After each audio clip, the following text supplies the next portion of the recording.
deal. Alright, I'm going to hook it up. One on each end.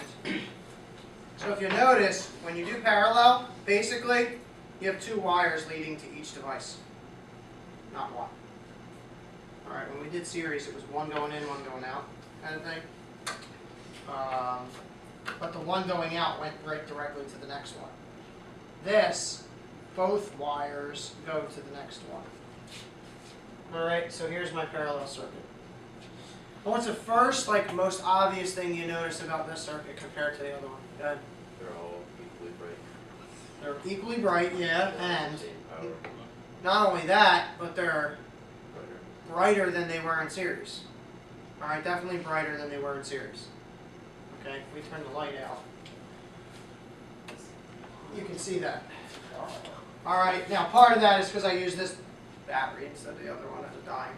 Alright, but even with the same battery, if you look up series versus parallel, parallel is going to be brighter. Okay, the other thing you notice is they still work. Okay, if I unscrew this one, that one still works. Aren't they all? They function independently. Alright, what about just qualitatively, what do you see here is different about the wiring? What's different compared to the other one? A lot more wire. Alright, I needed more wires to do this. And people ask me all the time, why don't they hook up Christmas lights in parallel like this? So that, when one bulb goes out, the other ones will stay lit. Well, think if you had a chain of 100 bulbs, how many wires would you need? Okay, your Christmas light wire would be like this thick, and it would weigh 1,000,000 pounds, and you wouldn't be able to hang it from your gutter and, rip your walls in. Whatever. Alright, it'd be ridiculous. You can't do that. Alright?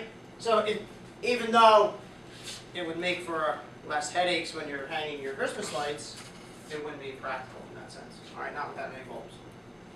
So, in a parallel circuit, some differences. Okay? A parallel circuit, when we draw it, is going to look kind of like this.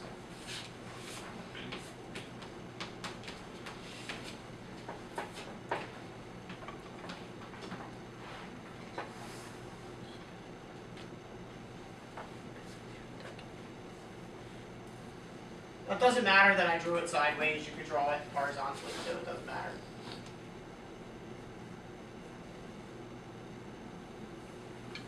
Okay? Something like that. So the difference is, notice that you have 3 independent paths for the charge to flow through here. Alright? Charge could flow from positive through here and back. Charge could flow from positive through here and back. Or this way. Alright? They're independent of each other. So if one goes out, charge can still get from positive to negative through a resistor. So you still have the bulb light up. Okay? So the first and most important thing about a parallel circuit is you have multiple paths for charge to flow. Therefore, you have multiple currents. In a series circuit, you only had one current. Everyone shared the same current. In a parallel, they do not. Okay? Think of it as current splits up. Because charge flows out of the battery, and some of it goes this way, some of it continues on. And then it gets here. Some of it goes this way, and some of it continues on. Alright, the current gets split up. Multiple paths. Okay? One of the neat things about a parallel circuit is all of these things connected in parallel get the same voltage. They share the voltage. All right.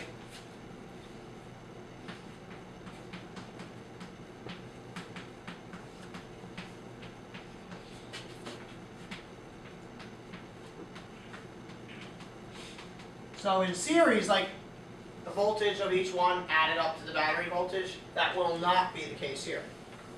That will not be the case here. People a lot of times think of voltage as something that gets used up.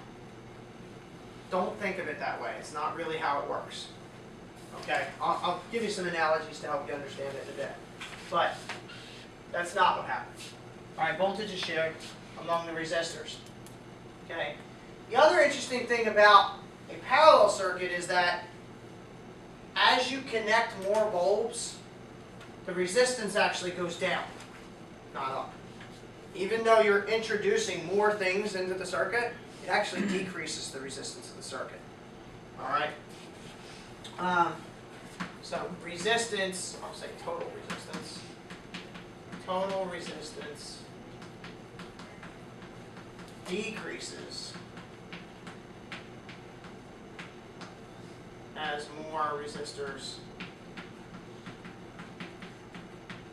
are connected. Actually, that looks like this.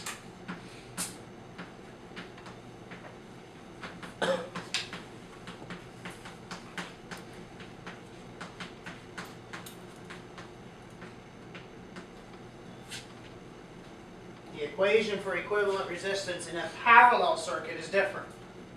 You don't just add the resistances together. You add the reciprocal of each resistance, and then you take the reciprocal of the sum.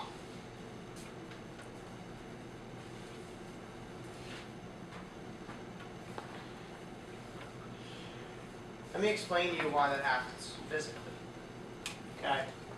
Think about the difference between series and parallel. One of the analogies that I like to use is the toll booth analogy. All right, so imagine that a resistor is like a toll booth on a road. And imagine the electrons are like cars flowing on the highway. Okay? So in a series, that would be like a one-lane highway where every so often there was a toll booth on that road. Okay? So if you imagine, if you have like a 5-mile stretch of highway, okay, and you put 2 toll booths on that 5-mile stretch of highway, you know, the toll booths are going to slow down traffic. Okay? If you add a 3rd toll booth on the same one-lane highway, traffic flow is going to slow down. All right, it's going to be worse. Traffic's going to be more of a problem. If I have 4 toll booths on that same stretch of highway, it's going to be even worse. All right? If there's only one place to go, you have to go through every single toll booth and stop at every single toll booth. Traffic's going to be slow. Okay? But in a parallel, this is like having multiple lanes on the highway, because you can go this way or that way. So if I add a 4th resistor, I'm adding a 4th lane on the highway. I'm giving the charges another option. They can go this way, or this way, this way, this way. So every time you add another resistor in parallel, it actually decreases the resistance of the circuit because it gives it another place to go that it didn't have before. All right? So, you know, 4 resistors, less resistance than 3, and so forth and so on. And this mathematically would show you that. All right? So this, we're not going to derive this equation, but that's how it works out. Okay? As far as voltage is concerned, one of the ways you can think about voltage is like, I like to think about like water slides. All right, so imagine, let's say, well, we had a 9-volt battery earlier, so let's stick with that. All right, so let's imagine this. In a series circuit, imagine that it would be like you climb to the top of a 9-meter tall tower. Okay. And there's a water slide. Now in a series, there's only one slide. There's only one path. So you get to the top, and you get to the slide. Every time you hit a resistor, that's like dropping down in elevation somewhat. So a series circuit would kind of look like one of those fun slides at the carnival. All right, you climb to the top, right? You get in the sack, and then it goes down a little bit, down a little bit, down a little bit, and you're at the bottom. okay? If you measure how much you dropped on that first little hill, second little hill, third little hill, add the 3 drops together, it equals however tall the tower is. It's like your voltage, okay? In parallel, it doesn't work that way. So in parallel, it's like you climb to the top of the same 9-meter tall tower, but when you get to the top, there's 3 slides. You can take slide A, or slide B, or slide C. And each slide drops the full 9 meters. Alright? So in this circuit, actually, when we say voltage is shared, this thing gets 9 volts. This gets 9 volts. This gets 9 volts. People are like, how can they all get 9 volts if you only have 9 volts from the battery? Again, don't think of voltage as something that gets used up. Okay? Look at it this way. This end of the resistor is connected to the battery by only a wire. So it has to be the same voltage as wherever this point on the battery is. Same thing with this. Same thing with that. There's only wire between here and there. Okay? On the other end of the resistors, they're all connected to this. This is at 0 volts. So that means this is at 0 volts, this is at 0 volts, this is at 0 volts. Well, you went from 9 to 0. You dropped 9 volts across each one. Okay? Questions on that? All right.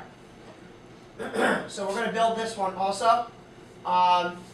When you go in the lab, I think it would be smart because you need a lot more wire. It would be smart if you get into like 2 or 3 groups instead of 5. That would make things a little bit easier in terms of how many wires you need. But when you go in the lab, I want you to build a parallel circuit with 3 bulbs just like you did with the series. Let's do it.